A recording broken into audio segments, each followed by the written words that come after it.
59 pesos mo, gawin natin 14,000 yan. Oo, 14,000 pesos. Malinaw. Pero bago natin simulan yan, habang hinahanda natin yung lumpia wrapper at hinihimay-himay, saan ka? Comment mo naman sa baba. Baka ikaw na yung susunod o ngayong buwan, oo, na mabigyan ng libreng electric hand mixer. Libre lang yon, pati shipping fee, sasagutin ko na. Ayan, nung nahimay na natin yung lumpia wrapper, medium size lang yan ha, hindi yan large, hindi rin yan XL. Ayan, punta naman tayo sa cheese. Bloke yung cheese eh, kaya ayan, ano yan, kung i-divide mo sa 8, yung isa lang na, divided na portion, yun lang yung kunin mo. Tapos, hatiin mo sa, mo, charot. Ayan, hatiin mo sa 10, ganon, oo. Yan, nung nahati na, bongga, pakita ko lang sa inyo. Tabi mo, oo, tapos ayan, handa mo na yung lumpia wrapper, tapos balik mo agad yung cheese. Tubig, oo. Ayan, huwag ka mag-alala, kahit tubig gamitin mo dyan, lulutong at lulutong dyan, pati yung kaloob-looban.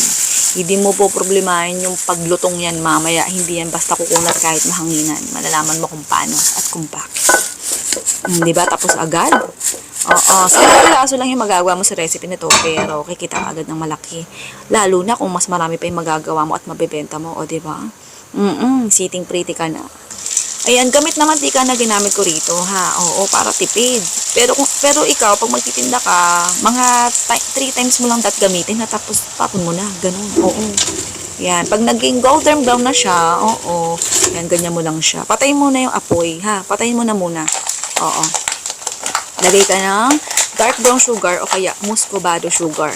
Sa akin, ang ginamit ko muscovado sugar, ha? Sabi kasi nila, mas healthy daw yan eh. Pero kung pang tinda naman, okay rin naman yung dark brown sugar, yung negro. Ayan. Basta kung saan ka mas makakamura. Oo. Kaya yung costing ko medyo pricey konti. Yung yung costing ko dito sa asukal. Ayan, ganyan. Nakasindi na yung kalan dyan, ha. Oo, mga pag niluto mo yung muscovado sugar, mga 30 seconds lang, ha. O kaya 1 minute, ganun. Tapos patayin mo na agad yung apoy. Ganun lang. Kasi masusunog, maglalasang sunog yan kapag nakasindi pa rin yung apoy. Tapos kinukoat mo na itong caramel sugar sa sa cheese stick natin. Oo, hindi na masarap, 'di ba? Kaya ganun lang gawin mo, ha. Oo, patay sindi yung apoy, ganun. Oo, kasi mainit naman na yung mantika, maluluto na diyan yung malulusaw na diyan ng kusa yung ating caramel sugar. O yung sugar, ganun. Yan, tas isa-isa hango. Mabilis lang siya lutuin. Oo. Ayan, pagka ipi-plating mo ganyan, wag kapag kahango mo sa frying pan o sa kawali, ganyan gawin mo, ha. Wag dikit-dikit kasi mahihirapan kang paghimay yan. Ang ginamit ko nitong plating o lalagyan, ayan, yung lalagyan ng fishbowl, ganyan. Mga 5 piraso na gamit natin, bawat isang serving, 2 piraso. Gumamit din ako ng toothpick. Wala lang, baka maarte yung bibili sa'yo. Idea lang naman. Pero usually, okay na yan kahit nakakamay lang. Ayan, ito yung itsura niya. Sobrang lutong yan. Oo, grabe. Napakalutong. Tapos, tinan niya ng cheese sa loob. Busog na busog. Kaya, baka mamaya may mag-question pa ng presyo niyan sa costing natin dito bandang dulo, ha? Alam nyo na, ang presyo, Diyos ko po, ang mahal nga talaga ng bilihin ngayon. Oo, sana naman next year, medyo mabawasan na, no? Oo. Ayan, ito na ang ating lantakan. Lutong. Diba? Sarap.